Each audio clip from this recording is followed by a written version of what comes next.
And this whole thing that we're learning, that this tool that is being created by the Universal House of Justice is really a very, very powerful tool if you think about it. At the moment we're using it to grow our communities, the emphasis is on growth. But the House of Justice has indicated that this same process that we're going through, once we've gone through it, once we've got it going, and we've been very slow at getting it going, there's been lots of resistance in some Baha'i communities to pushing forward this thing, but if we can get behind the House of Justice, get this tool going, this really very powerful tool going, if we can create these communities that the House of Justice once created, then it's a really very powerful tool that can be used not just for the growth of the faith, but that same pattern can be used for looking at social and economic. Once we've got enough members of a community, once we've got enough numbers, then we can start looking at other things than just growth. We can start looking at the community around us and say, what are the problems in our communities? What's in the wider community? What social and economic development is needed? What problems are there that we can tackle? And we've now got a mechanism for doing it. We've got people who can consult, who've got experience, who can put forward suggestions, unitedly carry out these suggestions, and then we can draw in the wider community to the process, because we're talking about their problems now, and we can draw them into the process, create a pattern which will be attractive to bringing in more and more people, because we're now talking about their problems. And by going through this process, we're also gaining the experience that we can now have something interesting to say that other people want to hear, because we've got the experience, we've got the tools, we've got something that people really will want to hear. And so we can start engaging in the public discourse about the problems of our societies, the problems of the world, and so forth. So, just as a summary then, the features of a new Baha'i civilization. I haven't talked about all of these features, but one of them is, for example, decentralization, the idea that things are done at the appropriate level, local things are done at the local level, national things are done at the national level, international things are done at the international level. The idea that there are no individuals in power, power is taken away from individuals. And in fact, I mean, this is another very interesting thing that I don't have time to go into. In fact, power is given to the individual Baha'i. Authority rests with the institutions, power lies with the individual believer. And this again is very, very interesting, because we've never had this before in human society.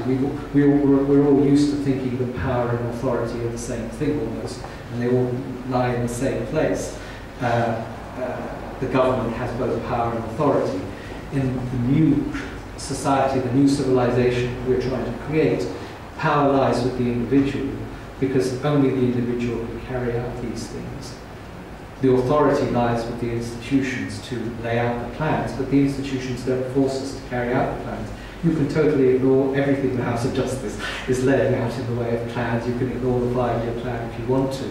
But so you have the power, only you have the power to actually carry out these things, actually make this whole thing a reality.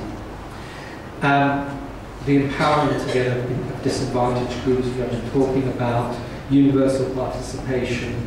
All of this prevents the alienation that is so much a feature of our society, of groups of people who feel disempowered, who feel not involved in what's going on.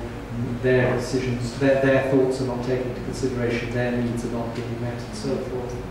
It harnesses the power of consultation to create better and better decisions. Your decisions are not being made by the 1 or 2 individuals at the top. You're getting the benefit of the whole community's brain power focused on the subject that we're consulting about, and the unity created through that process.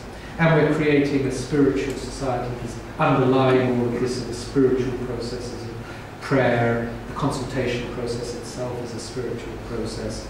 And so the underpinning of it all is these fundamental spiritual values and moral values that underline the new society. So this is what we're doing, and through it Baha'is believe we're building the civilization of the future. It's a really very radical change.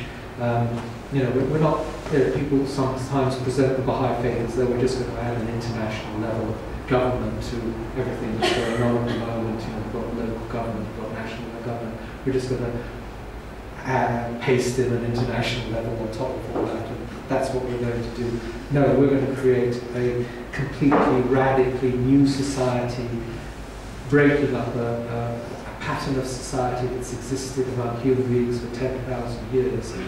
And we're going to be creating an entirely new fabric in our society, which has never existed before. And that's why it has to be, you know, an organic process. It has to start from the bottom.